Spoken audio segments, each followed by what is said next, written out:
To be or not to be? That is always, my dear friends and enemies, the question. For those of you who don't have the time to listen to this full episode, which is going to be longer than the typical film reviews that I'm going to start doing, here's the TMB takeaway. This is a special film. Go and see Hamnet immediately. Do it and thank me later. Message me your thoughts or leave them in the comments. Now for the rest of you. Hi! It's award season, baby, which means also, if you're going, what on earth does award season mean? It tells me you have never lived in Los Angeles and probably still have a soul. So God bless you. Award season, for those of you who don't know, is what people in Hollywood refer to as the time of year when all the award shows happen. The Golden Globes, the Screen Actors Guild Awards, the Emmys, and of course, the most illustrious of them all, the Academy Awards. That's right, it's Oscars week, baby. This is award season, which means it's the perfect time to launch a whole new series here on the show, Film Reviews. Yes, I'm returning to my old film critic roots, but with the TMB twist. So let's get into our first film review by allowing me to ask you a question. When was the last time you felt something watching a movie? I mean, really felt something. I'm not talking about pure entertainment, rom-com laughter, action movie excitement, or anxiety-filled trepidation that comes with a horror film. I'm not even talking about the tears you probably cried during The Notebook. I'm talking more adjacent to like Schindler's List kind of emotion. When was the last time a film moved you? Made you weep? Not just from sorrow, but from the portrayal of love and the display of beauty that you beheld on the screen. I asked because this is what I experienced when I saw the film Hamnet by director Chloe Zhao.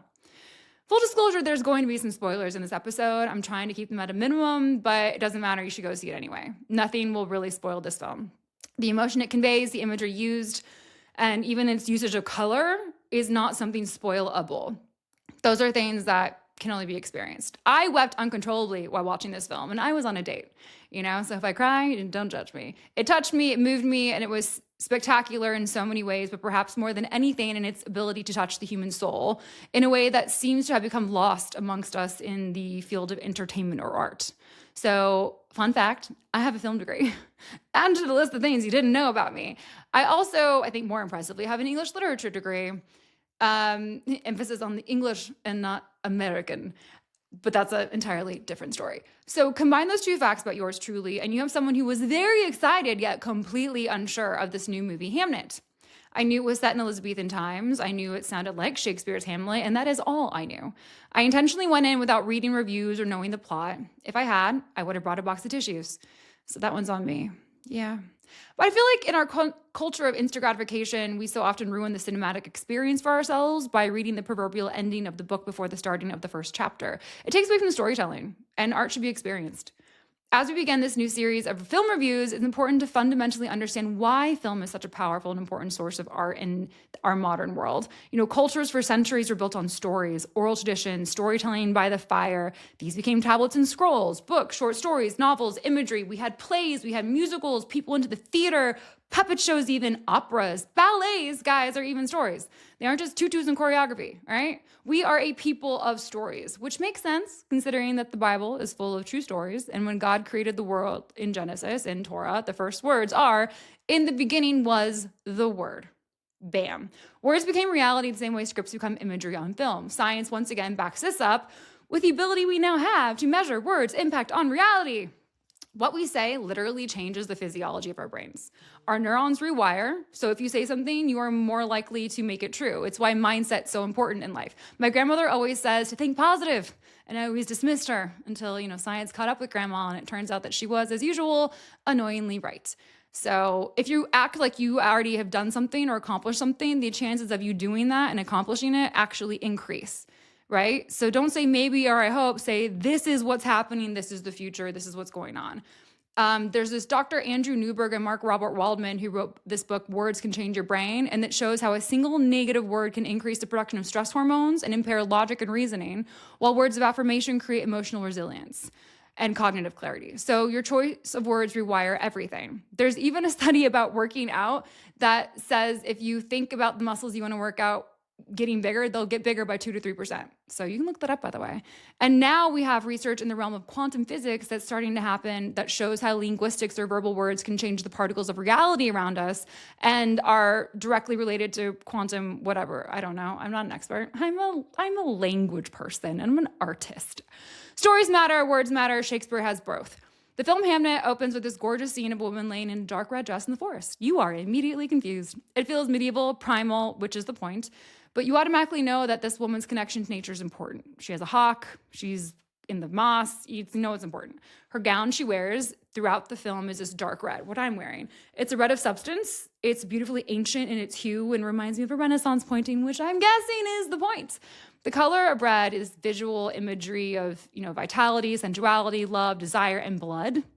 Reminds us of the blood of birth, the blood of death, sickness, injury. But looking at death, in the end, we all die, friends. Again, this film is dealing with tragedy, and death is a major theme. In Hamlet, the play by Shakespeare, one famous line is, "To die, to sleep perchance to dream." Aye, there's the rub. The act of dying is perhaps the only truly egalitarian thing about life. None of us can help it, prevent it, stop it. We might be able to buy ourselves some time here and there with exercise, diet, or hygiene, but it is the great inevitability of a sinful, fallen world. But this is a big but, guys. Ready? Newsflash. Death is not natural. There's a reason why it hurts so much. There's a reason why it is so scary, why all men fear death. We were not created for it. Hear me when I say this, because it bears repeating. We were not created to die. Death is unnatural. It exists only as a result of sin, of Adam and Eve eating the forbidden fruit in the Garden of Eden and introducing death in their quest to be more like God. When sin entered the world, there was a tearing apart of the fabric of reality. And every human being, as we were created, C.S. Lewis said, we don't have souls, we are souls, we have a body, but I'm going to add some missing context to that. And that's that we are created for a body. We have never been and shall never be just disembodied souls. We aren't ghosts. Even in the Bible, when heaven's described, it's the souls of the saints are under the glassy floor in heaven's throne room, waiting for the resurrection of their what? New bodies. Something to keep in the back of your mind. We were created integrally and cohesively as a body, soul, spirit. This is why I can say unabashedly that something like abortion is evil, because none of us have ever been nor ever will be just a clump of cells and bits of tissue. We are not meat popsicles. By the way, we now actually have further scientific proof of this phenomenon with the latest microscopic imagery showing electrical swirls and blasts of light and energy that happen the moment an egg is fertilized with a sperm. Life begins at conception. It isn't measured by size or a heartbeat, but by its beginning. Which leads me to say, I also think this film has, whether intentional or not, a wonderful undercurrent of a pro-life narrative that is distinct in its referring to unborn children as he or she, their personalities or futures as woven into the tale. The babies have value and their lives are considered precious and worth dying for even in the womb. A counterpoint to that is that I also love that this film personifies death. Death is its own character in Hamnet. It's recognized in almost a biblical way, not as something natural, but as a sentencing, an act of judgment that's carried out by a sort of spiritual executioner that no one can stop. Very reminiscent of the angel of death in Exodus. Remember back in the Bible in Egypt when Moses and the Hebrews, and Moses sent the plagues and the Egyptians and the Israelites had to put the blood of the lamb on the doorpost and the angel of death wouldn't come in and kill their firstborn. Very similar to that kind of feel. Again, not something you see often well done or done at all in film anymore. People getting shot a lot or stabbed or dying of disease or old age, but you just kind of see their eyes close and their bodies blow up or whatever. You don't see the spiritual side of death, the fear of it, the bravery of those who march toward it, knowing that it might be their fate, the unjustness of it when it takes a child or an innocent. You don't see what's going on the other side. For those of us who are left behind after someone dies, we don't really stop to pause a lot of times. That's why I love the Jewish tradition of sitting Shiva after death. It's kind of like an Irish wake for those of you who are familiar with that practice. The timeline of Jewish mourning is very interesting to me, and I wish we incorporated it more into our Western society. First, you have the Aninut. I'm not going to say that right. It begins the official mourning process. It starts upon hearing about the person who died. And lasts into the burial. And then you have Shiva, which is the first 7 days following death, during which friends and family visit, bring food, and care for the grieving. And then following Shiva, you have the Shloshem, which is the first 30 days of mourning, when the grieving return to their normal routine. And then the first year for those who mourning a parent is when the real grieving period lasts. So that seems to be a heck of a lot healthier, in my opinion, than anything I've seen in most Western society. We want people to move on and get over it and be okay. But grief doesn't work like that. And as much as we may wish it or want it to, humans require time to heal. And that's hard because the world keeps moving. Lives and careers and relationships don't cease to be. And if you don't have those foundational relationships in your life, of a spouse or siblings or friends who are there to help you talk about things 1,000 times over and try to pull you out of it and back into the land of the living, it's really easy to collapse and start circling the drain and become a shell of yourself. That's why a lot of people lose weight when they're depressed after something traumatic. The will to live is diminished. And this film is excellent at demonstrating those important and vital relationships. Hamnet deals with concepts. Lust we know, sadness or depression we can grasp, but true passionate love that can weather the storm and the overwhelming grief of loss is something rarely put on display, let alone in art, especially when depicted in a marriage. The loving relationships of siblings I also think is gorgeous in the script and the actors' portrayals, that of parent-child, and I really just love the depiction of fatherhood and marriage in this film. It's very rare. There's a playfulness in all of it that we have in a society has lost. There's also a seriousness. It's portrayed as a visceral force. Romantic love is real. Doesn't have to be dumbed down into short-term unserious romantic relationships a la 2026. But it is reminiscent of the foundation is set out in scripture where God loves us and a man is supposed to love a woman the same way God loves us. So to quote the actual play Hamlet, doubt the stars are fire, doubt that the sun doth move, doubt truth to be a liar, but never doubt I love. One of the main characters in the film is, spoiler alert, William Shakespeare. And he loves intensely and passionately, but also practically. On a factual plot basis, I really appreciated this depiction of Shakespeare and his wife because so many woke liberal historians have tried painting him out to be a guy who just hated his family and had a bad marriage and lived in London and blah. His wife, Anne Hathaway, also known as Agnes, hated the city and loved the country. And she lived in their home in Stratford-upon-Avon with their family until he retired. And then he lived there too until they died. And then his daughter got the house. So it's I don't understand why these people want him to be some bad guy who was cheating on his wife and having mistresses. It's this idea of any great artist must have free love and infidelity, whatever. But all of Shakespeare's writings, all of his poetry, every sense you get from the man that he was points to someone who knew love and knew it well. He had a disdain for lack of character and lack of virtue and believed in loving his marriage partner well and with fidelity. So I love that. The relationship of a husband who loved his wife and children fiercely was really well portrayed in this, and that it's never questioned, right? You never think he's off seeing other women when his family's tucked away in the countryside. No, he's pursuing some higher calling and purpose and misses them and wishes he was there, but is doing it for them and to answer some invisible call placed on his life. He needs to produce and be part of something greater than himself. And I think that's really well shown. There is a safety also depicted in this marriage that no matter what distance comes between them, there's never a question of commitment. And if you're a nerd like me, there's also a subtle hinting at maturing and growth in their romantic relationship through the imagery of eggs. Yes, I said eggs, like from chickens. In the beginning, they consummate their relationship on a kitchen table that has raw eggs that have just been gathered next to them. And then it's passionate and raw sex, pun intended. But then in the middle of the film, you have food being prepared or cooked. And then toward the end, when they're struggling, you have she's peeling boiled eggs on the kitchen table. And so you see kind of this story arc of from birth to consumption of the egg, hatching to consumption, whatever.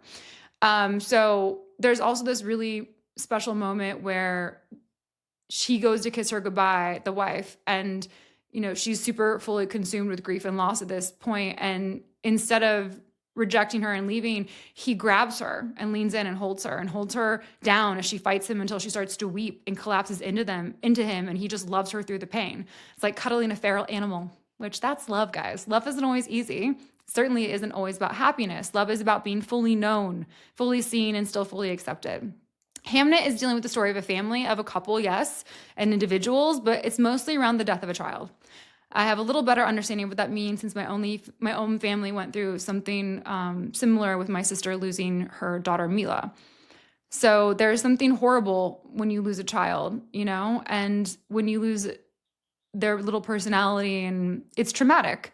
It's so traumatic that it can actually be measured. It's why the divorce rate in couples who experience loss of a child is exponentially higher than pretty much any other demographic. So artistically, this is sort of a film within a film. It's very smart in dealing with the two biggest things that cause people to do more, make more, create more, and feel more by addressing love and death.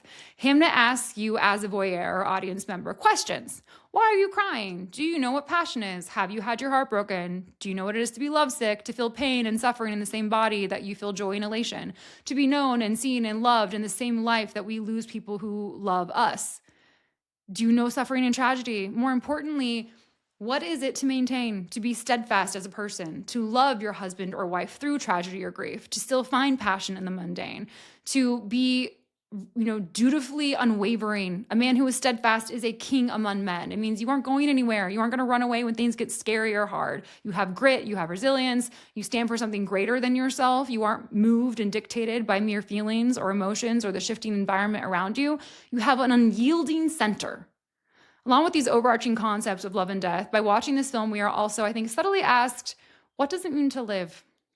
Contrary to the pathological numbing of our society by SSRI antidepressants or weed or alcohol or social media or dating apps or OnlyFans, feelings and emotions and connections with other people through community and relational fellowship are at the heart of what it is to be human. To feel and to connect with others is to live, right? Even when life isn't fair. That's why all these people are seeking connection with chatbots or AI boyfriends or girlfriends or, whatever. Frankly, it's all masturbatory. It's emotional masturbation. And you are welcome for that new term.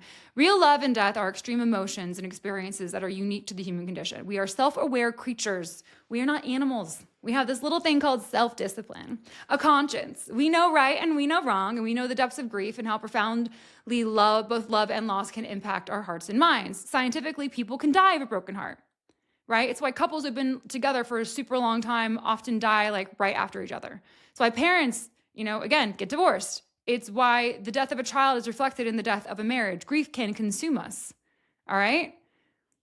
Sadly, and despite the never-ending stream of Taylor Swift love songs and the horrors of people being killed all over the world in various conflicts, we are still a culture that has become personally removed from both of these concepts. Love and death have become intangible, almost mystical things that one hears about and knows they are part of the human life, but less and less often experience firsthand. We seek them in all the wrong places. And then we're scared of things when we do find it and run away. We keep things shallow. We shun the reality of death and are very uncomfortable with it. We made it medically sanitized, right? We aren't great with vulnerability and all the things that produce beauty, that produce good art and songs and book and poetry. So the way that this film addresses those concepts, it's really asking also about the will of God. Can you fight fate? Can you change something which seems set in stone or predetermined or ordained? Can we, out of our own free will, choose things that may or may not have been intended for us? Can you sacrifice yourself out of love for someone else and take the burden from them? This film would tell you yes. You can change the fate, at least partially, if you love someone enough. That there is a real thing such as sacrificial love, which is beautiful. And especially since it's shown between that of a brother and sister. And it's not romantic love, it's not parental love, it's philia love, to borrow from the Greeks, which is the love that a friend has for you. That asks nothing in return, it's freely given. Something else I want to touch on is that this film has a beautiful wildness and mystery in how nature is portrayed. Nature is its own character. It foreshadows things with fertile soil and gardening and sort of tells you what's to come for our main characters with weather and animals. We've lost so much of the transcendent in our world that it's amazing to see it given screen time. It reminds me of C.S. Lewis or J.R.R. Tolkien, who wrote in their fictional books like Chronicles of Narnia or Lord of the Rings about how trees and animals were on sides of good and evil, that there was something greater and deeper. The woods and the trees and the ground were alive and in communication with creation as a whole. But now the more silent our planet and universe become in the spiritual realm, the more detached. That's why Lewis literally named his book Out of the Silent Planet. These men understood and communicated that nature is not benign. It's not neutral. It's not some, just character that has nothing to say. And that's been lost in our modern world. So there are good trees and bad trees, back in the Lord of the Rings and Chronicles of Narnia. So go back to Genesis, and this is kind of reflected there. What happened after Cain killed his brother Abel? The ground cried out that it had been spilled and soaked in Abel's blood. We also know scientifically that there's a hidden life of trees. There's a great book, by the way, by a Bavarian forest keeper that has been translated from German into English. Trees communicate with each other even after one's been cut down with their root systems. Animals do something similar, right? So there are vibrations that occur in mossy forests at different frequencies that don't occur anywhere else. We know cats and dogs often act like they see things that we can't see. So there's all these questions that kind of are brought to the surface with this film that make you think. I mean, these are things I think about in the shower, so you're welcome. This film reminds us that life is not fair and that no matter how beautiful or innocent the life, death can snatch any one of us away at a moment's notice. That's the terrifying reality of being human. Tomorrow's never guaranteed. When God created the world, it was good, and then Satan came, sin happened, and there's a reason before that it was called the heavens, and now we call it space. The heavens are filled with things, glory and mysteries and God and angel and glories, and space is full of cold and empty nothingness, right? It's just emptiness without oxygen. There's no sunlight, it's only death and stars that are too far away for us to ever touch or see with our own eyes. The entrance of death on the stage of mankind doesn't just bring us physical death, it brings us the death of a communion with God and with the rest of creation. We have been cut off. But this film reminds us that we are still somehow intrinsically connected to creation and that, it's alive. So this film also is really cool because it asks what happens on the other side of death? What happens when you die? And why is it so scary? To recognize the human condition, the importance of nature, and the ever-present invisible string of love and death that connects us all in the form of art or entertainment is rare. So all this is to say, friends and enemies, director Chloe Zhao created a film in our modern age that touches the heart, mind, and soul in all these ways and evokes the asking and pondering of so many deeper questions and ideas that if you find yourself feeling numb and drowning in technology and disconnection, if you want to feel something, go see Hamnet. In closing, I just want to recite the rest of this monologue from Hamlet I began with. It's from the part of the play where Ophelia dies, and I think it sums up in its own way part of what the film is seeking to address. To be or not to be, that is the question.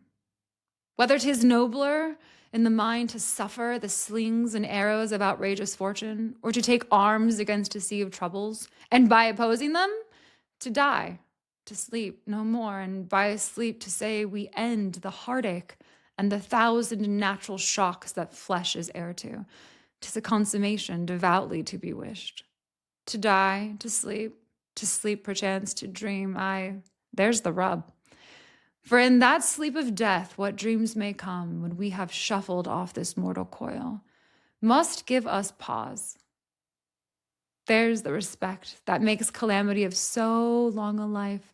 For who would bear the whips and scorns of time, the oppressor's wrong, the proud man's contumely, the pangs of a despised love, the law's delay, the insolence of office, and the spurns that patient merit of the unworthy takes, when he himself might his quietest make with bare bodkin? Who would fardels bear to grunt and sweat under a weary life? But that the dread of something after death, the undiscovered country from whose bourne no traveler returns, puzzles the will and makes us rather bear those ills we have than fly to others that we know not of. Thus conscience makes coward of us all, and thus the native hue of resolution is sicklied o'er with the pale cast of thought. And enterprises of great pith in a moment with this regard their currents turn awry and lose the name of action. Soft you now, fair Ophelia. Nymph, in thy orisons be all my sins remembered. Thank you for joining this episode of the Tiffany Marie Brannon Show.